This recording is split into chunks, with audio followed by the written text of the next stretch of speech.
Good morning friends. आशा करते हैं आप लोग बेहतर होंगे और आप लोगों की पढ़ाई भी अच्छी ही चल रही होगी। तो आज से हम लोग एनसीईआरटी पढ़ना स्टार्ट कर रहे हैं। एनसीईआरटी में आज हम लोग एंशिएंट हिस्ट्री प्राचीन इतिहास शुरू कर रहे हैं। तो आइए देखते हैं प्राचीन इतिहास का सिलेबस क्या क्या है। Sources of ancient Indian history, प्राचीन इतिहास के स्रोतों के बारे में हम लोग जानेंगे। फिर उसके बाद प्री हिस्टोरिक कल्चर्स, पूर्व ऐतिहासिक संस्कृतियाँ के बारे में जानेंगे। इसमें हम लोग सुमन संस्कृति के बारे में भी चर्चा करेंगे। फिर इंडस वैली सिविलाइजेशन, सिंधु घाटी सभ्यता के बारे में हम लोग जानेंगे। फिर आता है द वैदिक एज, वैदिक युगों के बारे में हम लोग जानेंगे। रिलीजियस मूवमेंट्स, धार्मिक आंदोलनों के बारे में हम लोग जानेंगे। इसमें हम लोग जैनिज्म और बौद्धिज्म की भी चर्चा करेंगे। फिर हम लोग महाजनपदों के बारे में जानेंगे। इसमें हम लोग 16 महाजनपदों की भी चर्चा करेंगे। तो उसके बाद मौर्य काल, मौर्य काल के बारे में हम लोग जानेंगे। फिर उसके बाद आता है उत्तर मौर्य काल, हम लोग उत्तर मौर्य काल के बारे में भी चर्चा करेंगे। फिर गुप्त के युगों के बारे में जानेंगे। फिर गुप्तोत्तर काल के बारे में हम लोग जानेंगे। फिर लास्ट में हिस्ट्री ऑफ साउथ इंडियन, दक्षिण भारत का इतिहास के बारे में हम लोग जानेंगे। तो आइए हम लोग देखते हैं, समझते हैं। पहले तो हम लोग ये जान लेते हैं कि इतिहास होता क्या है, इतिहास का अर्थ क्या है।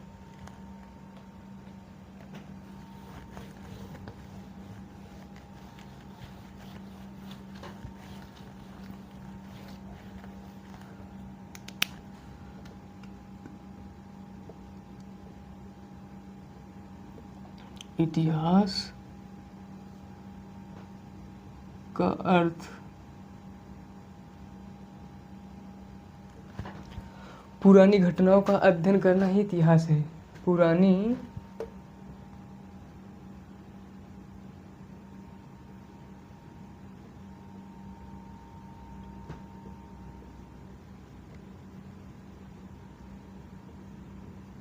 पुरानी घटनाओं का अध्ययन करना इतिहास है। क्या हम सभी पुरानी घटनाओं का अध्ययन करेंगे? तो ऐसा नहीं है। अगर हम सभी पुरानी घटनाओं का अध्ययन करेंगे, इतिहास हमारा बहुत बड़ा हो जाएगा। क्योंकि डेली कुछ न कुछ घटनाएं होती रहती हैं। तो हम किन पुरानी घटनाओं का अध्ययन करेंगे? हम सिर्फ उन्हीं पुरानी घटनाओं का अध्ययन करेंगे जो हमारे वर्तमान को बेहतर करें। ऐसी पुरानी घटनाएं, ऐसी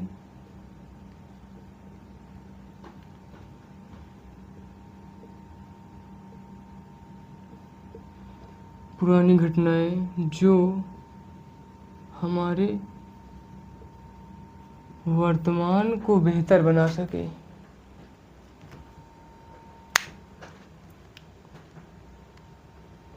इसके बाद देखते हैं हम लोग इतिहास को 3 भागों में बांटा गया है। इतिहास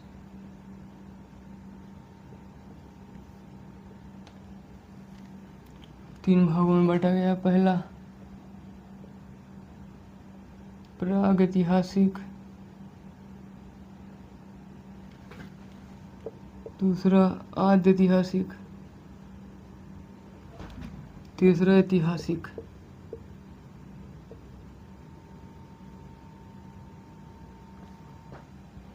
प्रागैतिहासिक यह मानवों का प्रारंभिक काल था।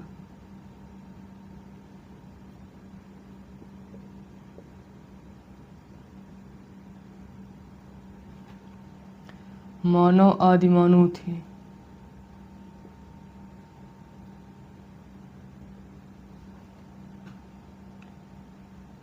लिखित साक्ष्य उपलब्ध नहीं थे। अध्ययन के स्रोत कुछ पुरातात्विक सामग्रियाँ थी।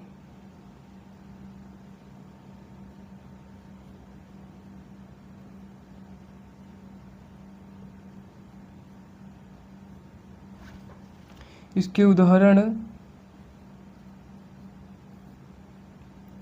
पाषाण काल से मिले थे। इसे संक्रमण काल, आद्य इतिहास काल को संक्रमण काल भी कहा जाता है। इसे संक्रमण काल भी कहा जाता है। लिखित एविडेंस उपलब्ध थे,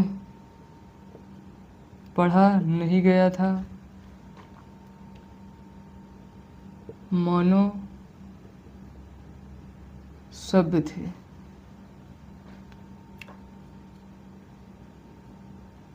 अध्ययन के स्रोत पुरातात्विक सामग्रियाँ थी। इसका उदाहरण हमें पाषाण काल से सिंधु घाटी से मिलता है।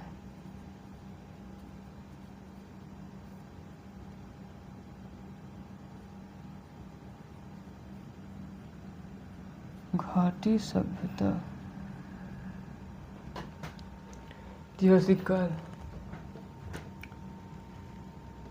लिखित साक्ष्य उपलब्ध थे, इसे पढ़ना भी गया था। मानव सभ्य प्लस सुसंस्कृत थे।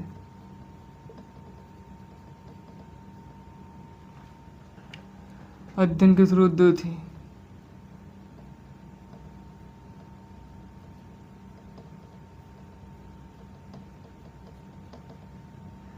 पहला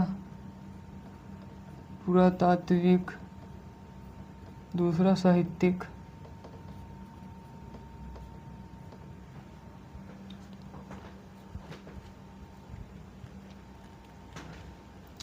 प्रागैतिहासिक काल। यह मानव का प्रारंभिक काल था। इस समय मानव आदिमानव थे। लिखित साक्ष्य उपलब्ध नहीं थे। अध्ययन के स्रोत कुछ पुरातात्विक सामग्रियाँ थी। और उदाहरण इसके हमें पाषाण काल से मिलता है। आद्यैतिहासिक काल। इस काल को संक्रमण काल भी कहा जाता है। लिखित साक्ष्य उपलब्ध थे, पढ़ा नहीं गया था। मानव सभ्य थे। अध्ययन के स्रोत पुरातात्विक सामग्रियाँ थी। इसका उदाहरण सिंधु घाटी सभ्यता से मिलता है। ऐतिहासिक काल।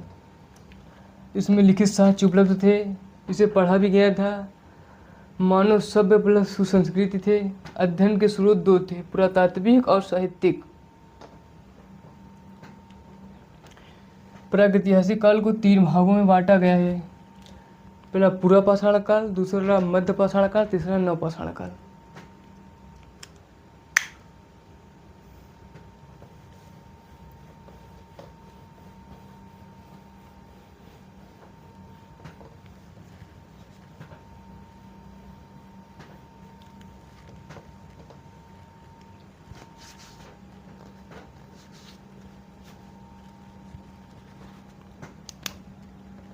ऐतिहासिक।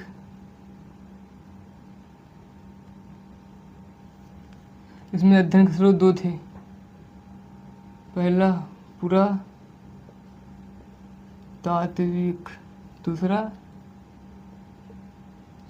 साहित्यिक।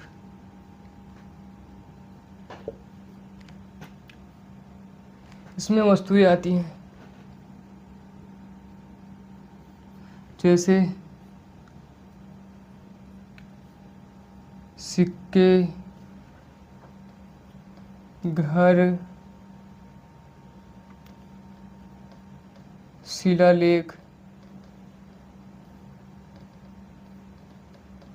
मिट्टी के बर्तन।